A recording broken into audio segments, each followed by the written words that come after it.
అందరికీ నమస్కారం అండి బాబు. మేము మళ్ళీ బోట్ వేసుకొని సందర్లోకి వెళ్ళిపోతున్నామండి. ఒకసారి చూసుకోండి, సరే రాయలగుట్ట దగ్గరికి వెళ్తున్నాం కదండి ఇప్పుడు. అది రాయలగుట్ట అండి. మన కాకినాడ పోర్ట్ ఉంది కదండి, పోర్టుకి దెబ్బ తెలియకుండానే కరెక్ట్ వెళ్ళాలనికి ప్రాబ్లం లేకుండానే వేసారండి. అది చూడండి, యాంకర్ వేస్తున్నారు కదా. ఇప్పుడు యాంకర్ వేసిన తర్వాత అండి ఇంకా మా తమ్ముడు ఇప్పుడు రైపు కుట్టుతున్నారు కదండి ఎర్ర కింద. ఇప్పుడు వేస్తారు చూడండి, ఏం చేపలు పడుతున్నాయి ఒకసారి చూద్దాం.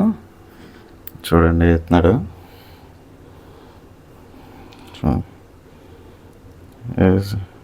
వేసాడు కదండి అలా నీటిలోనూ. ఇంకో పట్టది, ఒక చేప పడ్డది చూడండి. ఏం చేప పట్టదో చూద్దాం చూడండి ఒకసారి. లాగాడండి తమ్ముడు, చిన్న చేప లాగాడండి బాబు. ఆడ ఒకడికి సరిపోద్దండి అది కూరకి.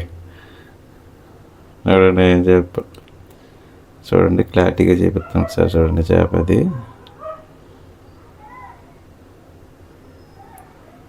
చూడండి అది, అవి ఎంపలు అంటారండి. అది చూడండి ఎంత అందంగా ఉంది అది. ఒకసారి నన్ను వదిలేయండి అంటుందండి అది, కానీ మళ్ళీ వేసేయండి తమ్ముడు. మళ్ళీ పెద్ద చేప వచ్చింది చూడండి, కొద్ది పెద్ద చేప వస్తుంది దాని మీద. అదిగోండి చూడండి, కొద్ది పెద్ద చేప వచ్చింది కదండి. చేపని తీస్తా చూడండి. తీసిన తర్వాత ఆడ మాటల్లో ఒకసారి అలగద్ద చూడండి, ఎంత టేస్ట్ ఉందో చెప్తాడు ఒకసారి. దాన్ని మాత్రం నూనె కారం టేపెత్తాడండి చూడండి. తీస్తున్నారు కదండి, తీసిన తర్వాత చూడండి ఒకసారి ఏమంటారు. ఎంపలా బాగుంటుంది టేస్ట్ ఇది.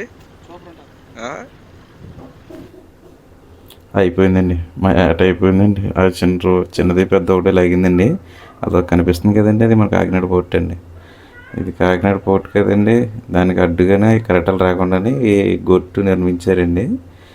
మాత్రం వీడియోకి మాత్రం లైక్ చేయండి ఫ్రెండ్స్, షేర్ చేయండి, కామెంట్ చేయండి, తప్పకుండా ఫాలో మాత్రం కొట్టండి, మర్చిపోకండి.